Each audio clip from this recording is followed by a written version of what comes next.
3, 2, 1, and blast off into another episode here by the 2 a.m. podcast. We are on episode number 198. Correct. And we are living it up, dude. We're almost at 200. Yeah. If you realize it's 1 and 2 away from the big 2-0. What's the big 2-0 going to be? The big 2-0 is going to be 2-0. We're still gathering that. We don't know what to do. I want to make it super special. Remember what we did for the 100th? Dressed up in suits. We got some little... That was a good one. Nice little goodies. That was a good one. It was nice to reflect on. Yeah, we'll set aside a few hours and think about what we can do. I'm down as hell. How you been? I've been good. A little bit tired. I've been going through some more brain fog Yeah. than I usually do. I don't know if that has to do with the stars or... I think it has to do with the weather. Maybe the Really? UFOs interrupting some of the signals that we get from space. I don't know. Right? Could be anything. Could be anything. I just let it pass. Yeah. We know life would be meaningless without all that. Anyway. Right? Speaking of, whoa, guys, listen. Today, I wanted to discuss the meaning of life. And the reason for that is I think it's a fascinating way for me to go about asking you some questions. We're kind of just discussing like things in general. These are probably some average thoughts that everyone has had or has. And if you want to keep listening, all I can say is it's one of those things where if you're the type of person that goes, "What's wrong with people? I don't know what's happening. Is it just me or is everyone just deteriorating? Is everyone stupider now? I don't know." And if you're one of those people, you might want to keep listening. Because we feel you. We do. But what even inspired this topic for you?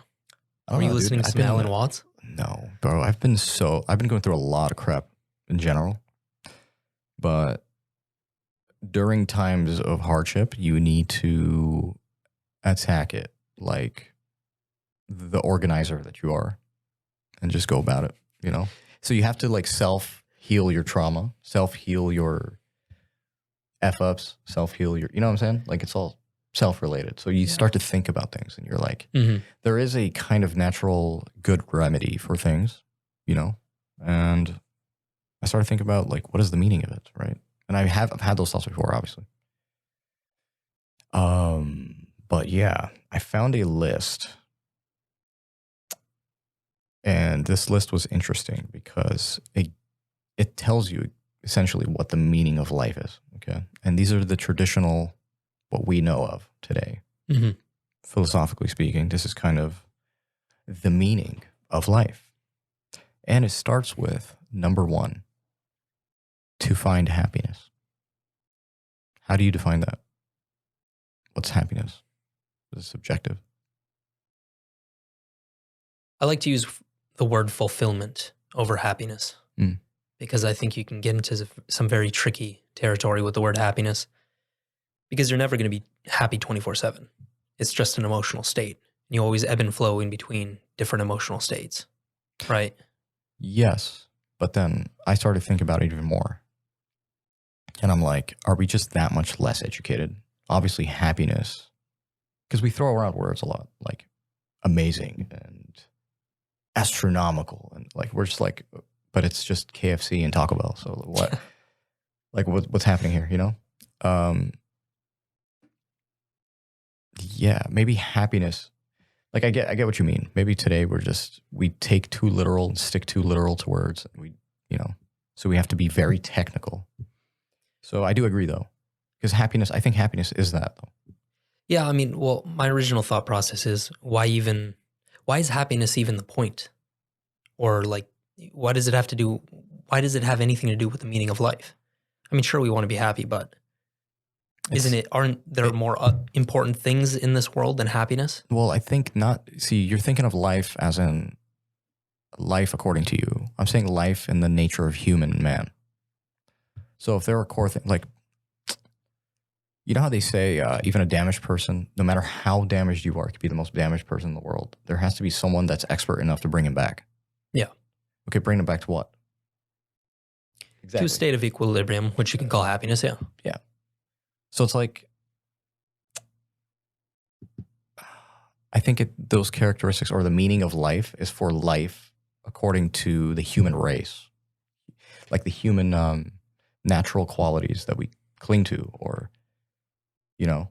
Like the spirit, yeah. Yeah, like kind of like imagine being the top salesman in the world, okay? And then you get out salesman by another top. Like you could still be dominated. Mm-hmm. You know, you're not on top of the world.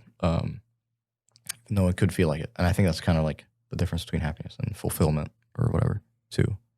But anyway, that being said, I think the list is more towards that. So it's just natural qualities of humans. Okay. Okay, so like if we were just born and, you know, we had 2 brain cells, okay, and we had to kind of just go about something, if you serve to find happiness, you'll most likely kind of like be happy doing the things you do to chase that, or whatever the case. Do you want us to try and poke holes with these points, or just mainly I think it's cool to discuss them because I think our audience would enjoy us talking about it. Honestly. Okay, for sure. Just like my 2 cents, sort of kind of like, it's more like a brainstorming episode. It's like more of a explore with us type of thing. Yeah, I mean, in that case, we all want to be happy. We all want to experience joy. But I do think that the route to achieve those states of mind is counterintuitive. Mm. The way a lot of people are going about it today is not going to work, plain and simple. I think you have to focus on other things outside of like just this hedonistic pleasure. You have to focus on discipline, building your craft, mastering something, doing things of that nature to attain those rituals, routines, all that good stuff.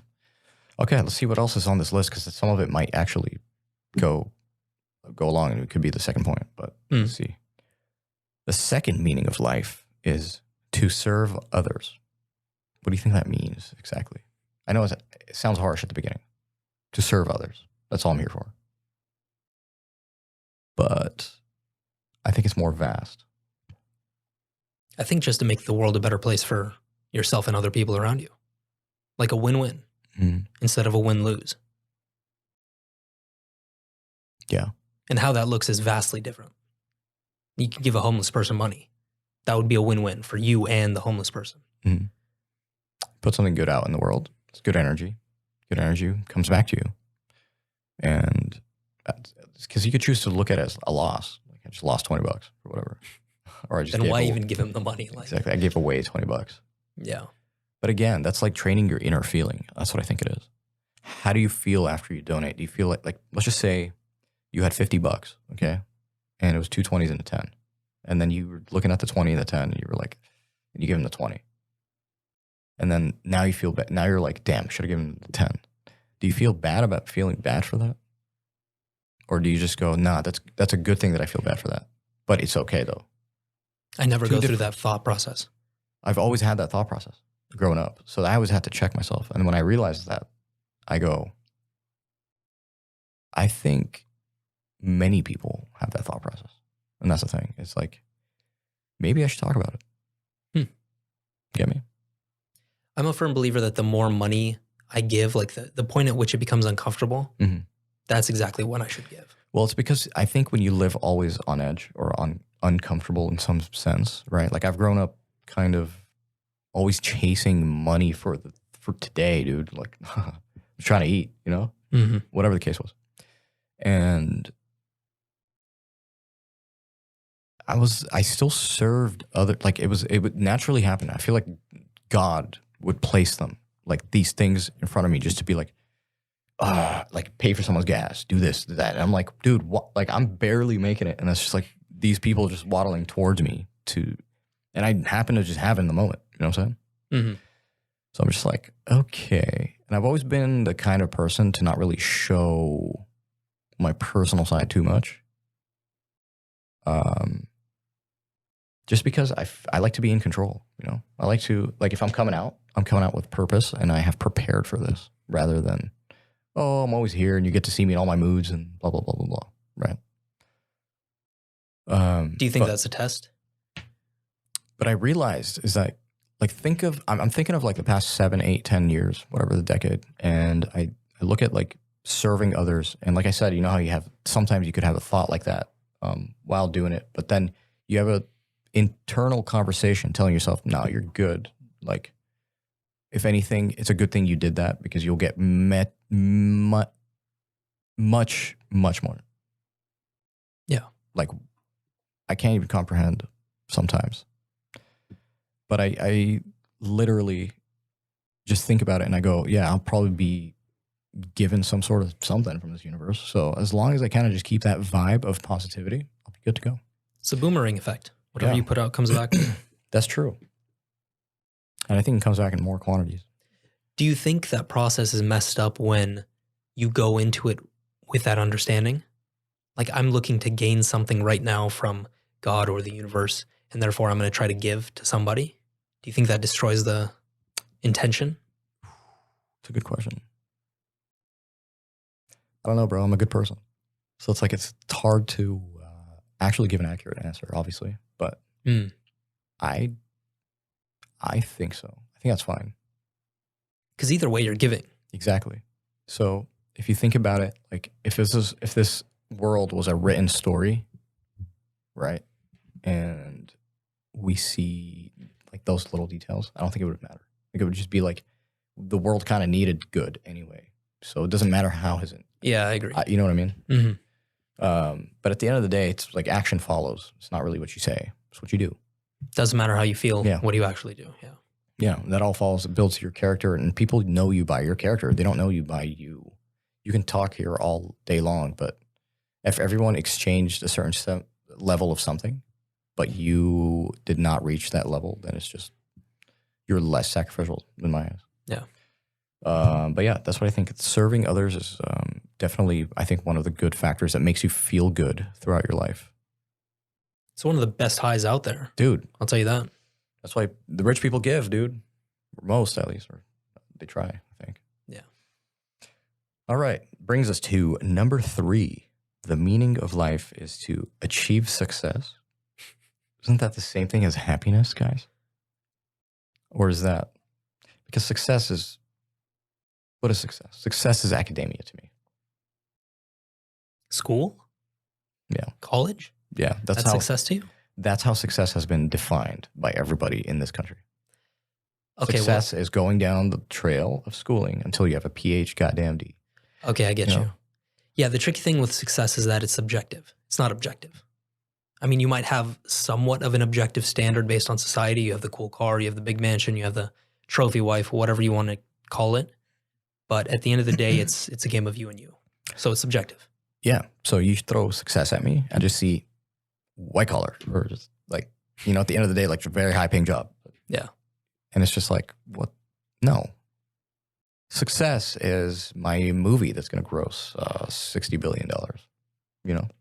Whatever the hell is. That's a good goal for mine. Yeah. But see, that's my goal. And then people think about it way too one-dimensionally. Mm-hmm. They only think about work. They're like, I didn't go to school though. Can never be successful. What? So I can't tell you who chooses to say who's successful and who's not, but we all know that it's defined by you and your loved ones. That's kind of what really matters, dude. Because if you think about everything you own and do, no one gives a shit about it. And you think people do, so which is why you have it to begin with. Yeah. And it's very easy to get stuck in the one-dimensional thought process. Mm-hmm. Like you only think about work or you only think about a given project, but think about everything, health, relationships, be as holistic as possible. Yeah. Yep. Because I know that's one trap that I've fallen into. It's like my mind is just one focus all the time. Yeah. No, I get you. I've been really tweaking with that too, now that you bring it up.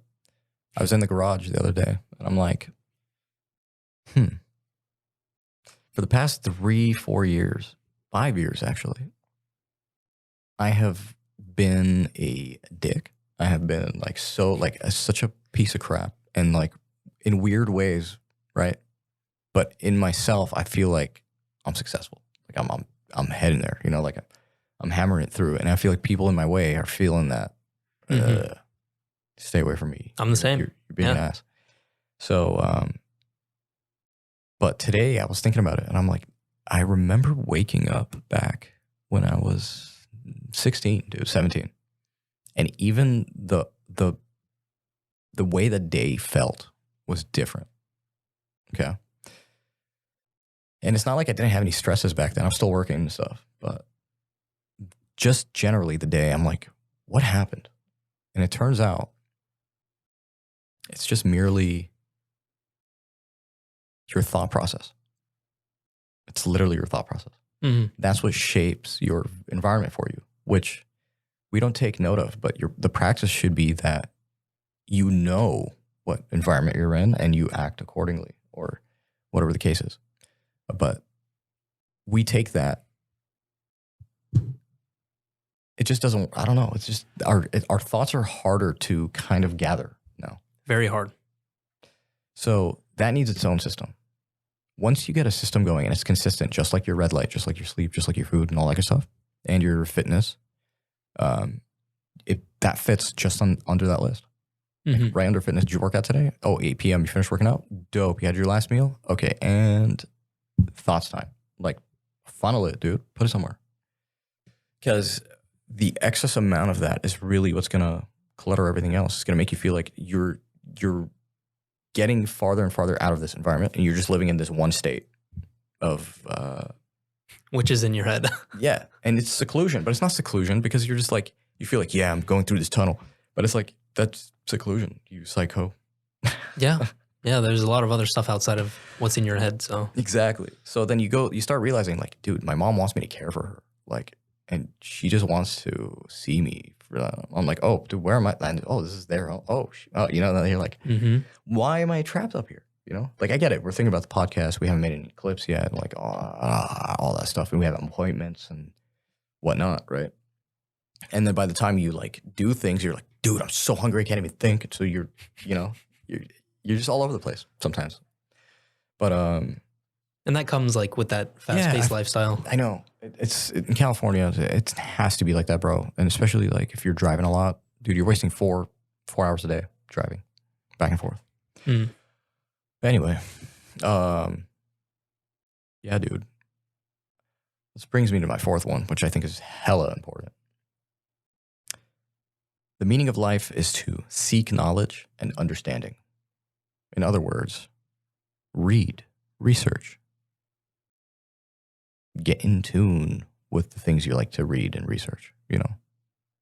Find out what things you like to read and research. Mm-hmm. And it starts with literally doing all of it. Yeah. You know, can't stand a book? Well, at least read 3, you know what? 5 to 10 pages is my recommendation. Listen to an audiobook. Can't do that? Find another book, you know. But I guarantee you, there's the book for you, just like there's the movie for you. So that's the cool part about that. I think seeking knowledge and understanding is something that we don't actually prioritize until we are way older. Yeah.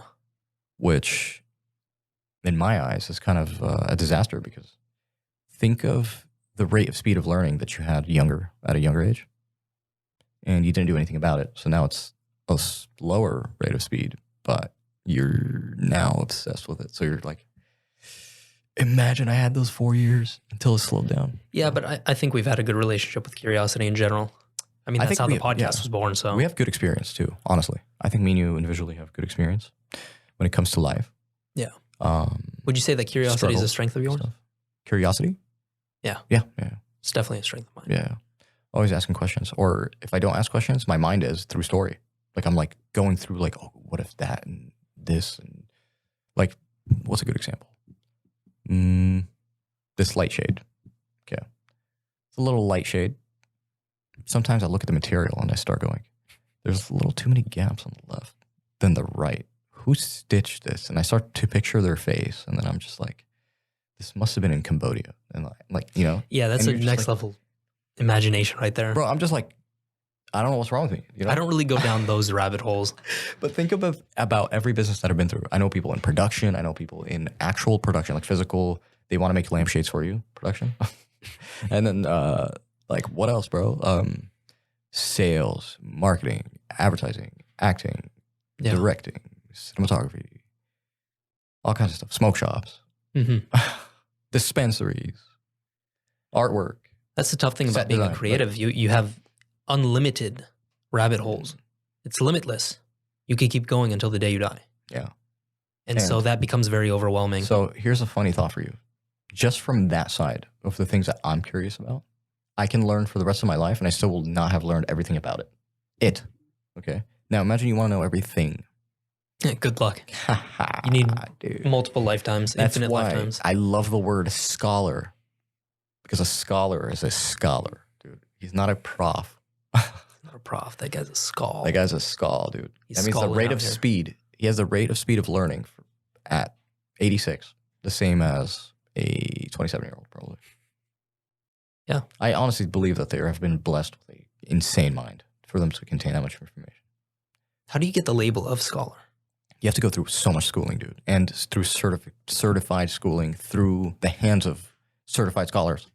So you're just inducted into the think of the scholarship dojo. hall of fame. Yeah. Like you're climbing up to get your black belt. And when you get your black belt, or I don't know how many black belts you need to reach a certain actual upgrade. Mm-hmm. Everyone can get to black belt, technically, kind of, depending on what sport. Or sorry, Basketball black belt. Martial arts.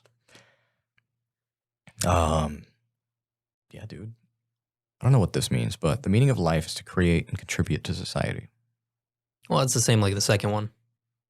Right? Support others. Yeah. Win-win. I don't know, man. Or we could take it from a different perspective, which is what kind of work are you doing to contribute to the world?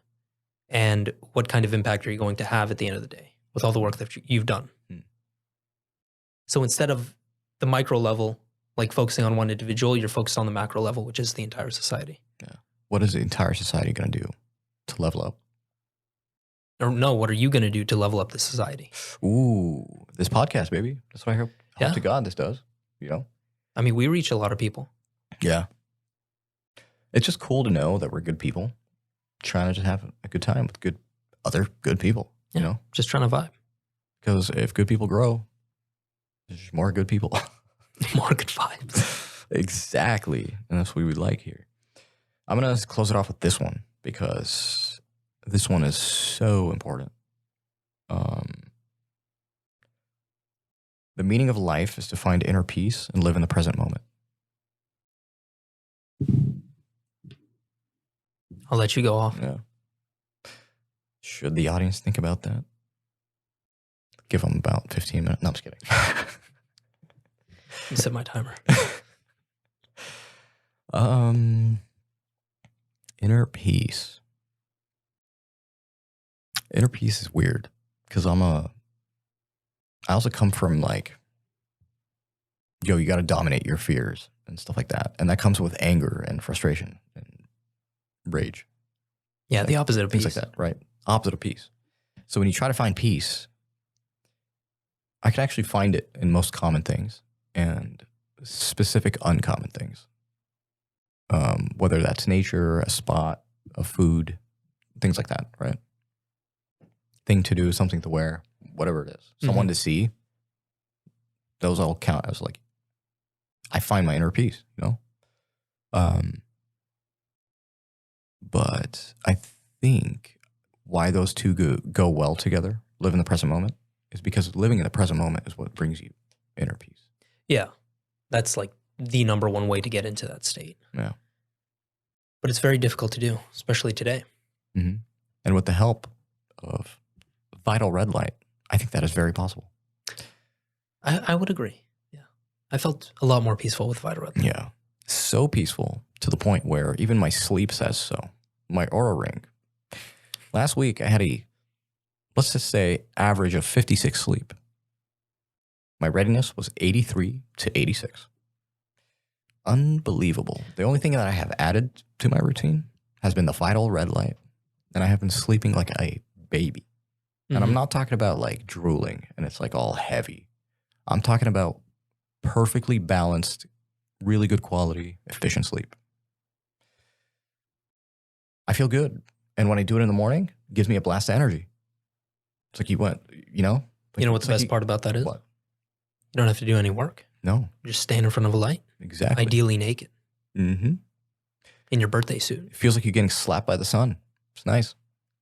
Just fucking Oh, damn! He just slapped good the mic. morning. You know, yeah. And what's even better is that if you're looking into infrared light therapy and vital red light specifically, we have a code for you to save 15% off. Code 2 a.m. Go ahead and use that code 2 a.m. Mention Capital to your A, friends. capital M. Yeah, a couple of our friends actually picked it up, and like Al's liked it. Yeah. He had the portable one, which is the first time I saw that. I was editing with him, and he brought it, and he's like, "Red light, fool." And I'm like, "No, I already had some this morning." It's too much for me, please. I'm gonna go to bed if you give me more. Thank you. But yeah, man, you need to pick one up because it's balancing. It's a perfect form of the perfect thing you need to balance out your life, your daily life. Especially if you don't get that much sunlight. Yeah, use code 2 a.m. Yeah. Hopefully you guys like this episode. I think this was interesting. I haven't been seeing Zaid. I used to see Zaid every day. I haven't been seeing him. So it's kind of like we've been trying to just record for you guys and get things out there. So please bear with us. But yeah. Consistency above all. Gucci. I've been enjoying this, been looking forward to it. For next time, I do have a story for you. It's pretty insane. And we have some dedicated episodes too. Mm-hmm. So stay tuned. And before we go out, I just want to say, give us a 5-star review on Spotify. That helps us out drastically. Also, 5-star review on Apple Podcasts, if you may. And if you can follow us on YouTube at the 2 a.m. Podcast, that'd be awesome. We're on Twitter at 2 a.m. Pod. We're on Instagram at the 2 a.m. Podcast. Give us a follow. Tell all your family and friends. We will catch you next time. Peace.